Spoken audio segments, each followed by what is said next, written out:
कृष्णाय वासुदेवाय हरये परमात्मने प्रणतक्लेशनाशाय गोविन्दाय नमो नमः। कृष्णाय वासुदेवाय देवकीनन्दनाय च नन्दगोपकुमाराय गोविन्दाय नमो नमः। ओम नमो भगवते वासुदेवाय। श्रीमद्भागवते चतुर्थ स्कंदे अथ नवमोऽध्यायः। मैत्रेय उवाच त एवमुत्सन्नभया उरुक्रमे कृतावनामाप्रययोस्त्रिविष्टपम् सहस्रशीर्षापि ततो गुरुत्मता मधुर्वनं भृत्यदिदीक्षया गतः। स वै धिया योगविपाकतीव्रया हृत्पद्मकोशे स्फुरितं तडेत्प्रभं तिरोहितं सहसैवोपलक्ष्य बहिस्थितं तदवस्थं ददर्श। तद्दर्शनेनागतसाध्वसक्षितौ ववन्दताङ्गं विनमय्य दण्डवत् दृग्भ्यां प्रपश्यन् प्रपिबन्निवार्भकश्चुम्बन्निवास्येन भुजैरिवाश्लिषन् सतं विवक्षन्तमतद्विदं हरिर्ज्ञात्वास्य सर्वस्य च हृद्यवस्थितः। कृताञ्जलिं ब्रह्ममयेन कम्बुनापस्पर्शबालं कृपया कपोले स वै तदैव प्रतिपादितां गिरं दैवीं परिज्ञातपरात्मनिर्णयः। तं भक्तिभावोऽभ्यगणादसत्वरं परिश्रुतोरुश्रवसं ध्रुवक्षितिः। ध्रुव उवाच योऽन्तः प्रविश्य मम वाचमिमां प्रक्षुप्तां सञ्जीवयत्यखिलशक्तिधरस्वधाम्ना अन्याश्च हस्तचरणश्रवणत्वगादीन् प्राणान्नमो भगवते पुरुषाय तुभ्यम्। एकस्त्वमेव भगवन्निदमात्मशक्त्या मायाख्ययोर्गुणया महदाद्यशेषम् सृष्ट्वानुविश्य पुरसस्तदसद्गुणेषु नानेव दारुषु बिभावसु वद्बिभाषि। त्वद्दत्तया वयुनयेदमचष्टवे स्वं सुप्तप्रबुद्ध इव नाथ भवत्प्रपन्नः। तस्यापवर्गशरणं तव पादमूलं विस्मर्यते कृतविदा कथमार्तबन्धो। नूनं विमुष्टमतयस्तव मायया ते ये त्वां भवाप्ययविमोक्षणमन्यहेतो अर्चन्ति कल्पकतरुं कुणपोपभोग्यम् इच्छन्ति यत्स्पर्शजं निरयेऽपि नृणाम्। या निर्वृतिस्तनुभृतां तव पादपद्मध्याना भवज्जनकथाश्रवणेन वा स्यात् सा ब्रह्मणि स्वमहिमन्यपि नाथ मा भूत् किं त्वन्तकाशिलुलितात्पततां विमानात्। भक्तिं मुहुः त्वयि मे प्रसङ्गो भूयादनन्तमहताममलाशयानां येनाञ्जशोल्बणमुरुव्यसनं भवाब्धिं निश्ये भवद्गुणकथामृतपानमत्तः।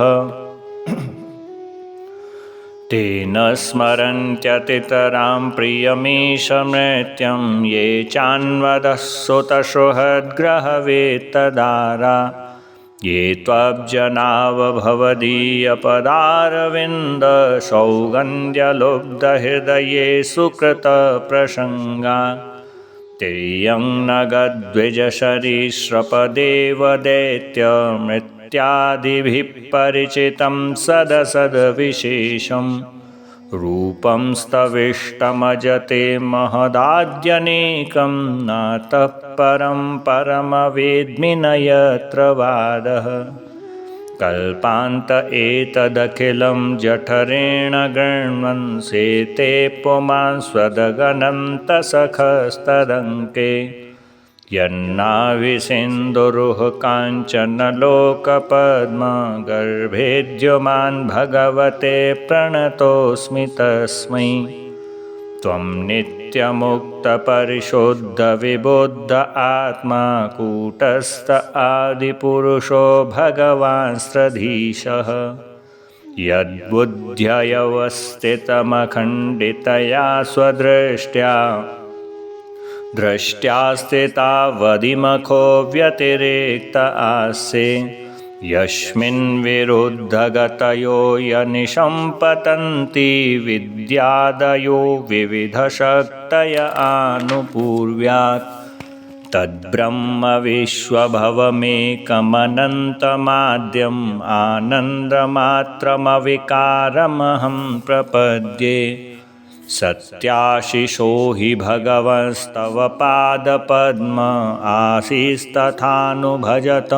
पुरुषार्थमूर्ते अप्येवमय्य भगवान् परिपाति दीनान् वाश्रेव वत्सकमनुग्रहकातरोष्मान् मैत्रेय उवाच अथाविष्टुत एवं वै सत्सङ्कल्पेन धीमता भृत्यानुरक्तो भगवान् प्रतिनन्द्येदमौरवीत् श्रीभगवानुवाच वेदाहं ते व्यवसितं हृदि राजन्यबालक तत्प्रयच्छामि भद्रं ते दुरापमपि सुव्रत नान्यैरधिष्ठितं भद्र यद्भ्राजिष्णु ध्रुवक्षिति यत्र ग्रहक्षताराणां ज्योतिषां चक्रमाहितं मेढ्यां गोचक्रवस्नास्नु परस्तात्कल्पवासिनां धर्मोऽग्निकश्यपः शुक्रो मनयो ये बनौकशः चरन्ति दक्षिणीकृत्य भ्रमन्तो यस्य तारका प्रस्थिते तु वनं पित्रा दत्त्वा गां धर्मसंशयः 37 रक्षिता व्याहतेन्द्रियः त्वद्भ्रातरुत्तमे नष्टे मृगयायां तु तन्मनाः अन्वेषतिं वनं माता दावाग्निं सा प्रवेक्षति इष्ट्वा मां यज्ञहृदयं यज्ञै पुष्कलदक्षिणे भुक्त्वा चेहाशिष सत्या अन्ते मां संस्मरिष्यसि ततो गन्तासि मत्स्थानं सर्वलोकनमस्कृतम् उपरिष्टातृषभिभ्यस्त्वं यतो नावर्तते गतः मैत्रेय उवाच इत्यर्चितः स भगवान् इति ऋष्यात्मनः पदं बालस्य पश्यतो धाम स्वमगाद्गरुणध्वजः सोऽपि सङ्कल्पजं विष्णो पादसेवोपसादितं प्राप्य सङ्कल्पनिर्वाणं नातिप्रीतोऽभ्यगात्पुरं विदुर उवाच सुदुर्लभं यत्परमं पदं हरेर्मायाविनस्तचरणार्चनार्जितं लब्ध्वाप्यसिद्धार्थमिवैकजन्मना कथं स्वमात्मानमनन्यतार्थवेत् मैत्रेय उवाच मातुः सपत्न्या वाग्वाणे हृदि विद्धस्तुतां स्मरन् नैच्छन्मुक्तिपतेर्मुक्तिं तस्मात्तापमुपेयवान् ध्रुव उवाच समाधिनानैकभवेन यत्पदं विदुषनन्दादय ऊर्ध्वरेतसः मासैरहं षड्भिरमुष्य पादयो छायामुपेत्यापगत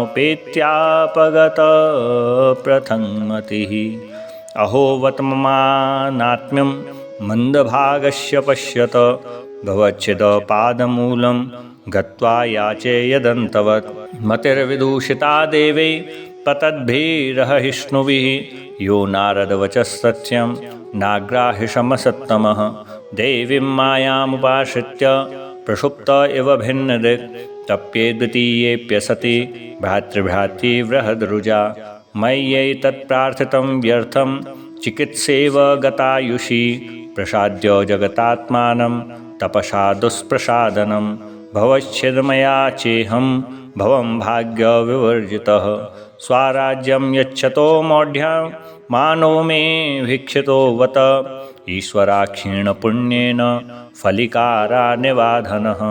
मैत्रेय उवाच न वै मुकुन्दस्य पदारविन्दयो रजोजुषस्तात भवादृशा जनाः वाञ्छन्ति तद्दास्यमतीर्थमात्मनो यदच्छया लब्धमनसमृद्धयः। आकर्ण्यात्मजमायान्तं सम्परेत्य यथागतं राजा न श्रद्धते भद्रम् अभद्रस्य कुतो मम। श्रद्धाय वाक्यं देवर्षेर्हर्षवेगेन धर्षितः वार्ताहर्तुरतिप्रीतो हारं प्रादान्महाधनं। सदश्वं रथमारुह्य कार्तस्वरपरिष्कृतं ब्राह्मणैकुलवृद्धैश्च पर्यस्तोमात्यबन्धुभिः शङ्खदुन्दुभिनादेन ब्रह्मघोषेण वेणुभिः निश्चक्रामपुरातूर्णम् आत्मजाभीक्षणोत्सुकः। सुनीतिसुरुचिश्चास्य महिष्यौ रुक्मभूषिते आरुह्य शिविकां साधुर्मुत्तमेनाभिजग्मतुः।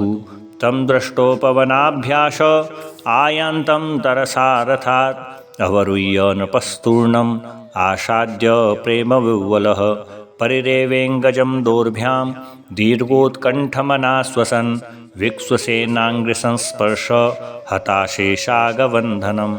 अथा जिग्नर्मुहुर्मूर्ध्नि शीतैर्नयनवारिभिः स्नापयामास तनयं जातोद्दाममनोरथः। अविवन्द्य पितुपादौ आशीर्भिश्चाविमन्त्रितः ननाम मातरौ शीर्ष्णा सत्कृतसज्जनाग्रणिः। सुरुचिस्तं समुत्थाप्य पादावनतमर्भकं परिस्वज्याह जीवेति वाष्पगद्गदया गिरा।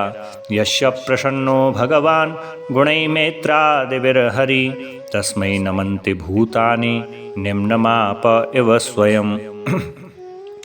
उत्तमस्य ध्रुवस्याभ्यो अन्योन्यं प्रेमविह्वलौ अङ्गसङ्गात् उत्पलकौ अस्रौघं मुहुरुहतु। सुनीतेरस्य जननी प्राणेभ्योऽपि प्रियं सुतम् उपगुह्य जहावाधिं तदङ्गस्पर्शनिर्वृता। पयस्तनाभ्यां शुश्राव नेत्रजैः सलिलैः शिवैः तदा विषिच्यमानाभ्यां वीरवीरशुभो मुहुः। तां ससर्जोर्जना राज्ञीं दृष्टा ते पुत्र आर्तिः प्रतिलब्धश्चिरं नष्टो रक्षिता मण्डलं भुवः। अभ्यर्चितस्त्वया नूनं भगवान् प्रणतार्तिः यदनुध्यायिनो धीरा मृत्युं जज्ञो सुदुर्जयं। लाल्यमानं जनैरेवं ध्रुवं सभ्रातरं नृपः आरोप्य कर्णिं हृष्ट स्तूयमानो विशत्पुरम्। तत्र तत्रोपसंक्लप्तैर्लसन्मकरतोरणैः श्रवन्दैः कदलीस्तम्भैः पूगुपोतैश्च तद्विधैः नूतपल्लववासस्रक् मुक्तादामविलम्बभिः उपस्कृतं प्रतिद्वारम् अपां कुम्भैः सदीपकैः। प्राकारे गोपुरागारे शातकुम्भपरिच्छदैः सर्वतोऽलङ्कृतं श्रीमद्विमानशिखरद्युभिः। मष्टचत्वररथ्याट्ट मार्गं चन्दनचर्चितं लाजाक्षतैः पुष्पफलैः तण्डुलैर्वलभिर्युतम्।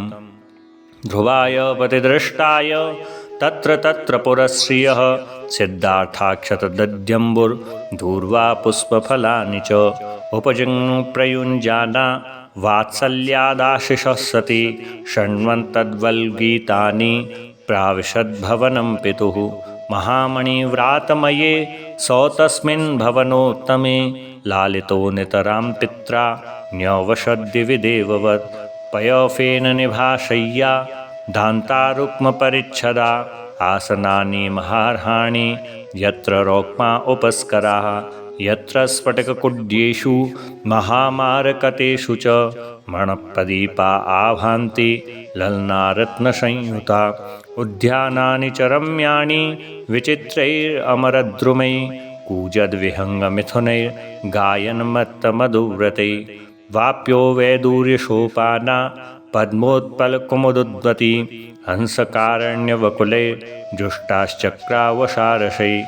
उत्तानपादो राजर्षि प्रभावं तनयस्यतं श्रुत्वा दृष्टवाद्भुततमं प्रपेदे विस्मयं परं वीक्षोडवयसं तं च प्रकृतीनां च सम्मतम् अनुरक्तप्रजां राजा ध्रुवं चक्रे भुवपतिम् आत्मानं च प्रवयसम् आकलय्य विशाम्पतिः वनं विरक्तप्रातिष्ठत् विमर्शन्नात्मनो गतिम्।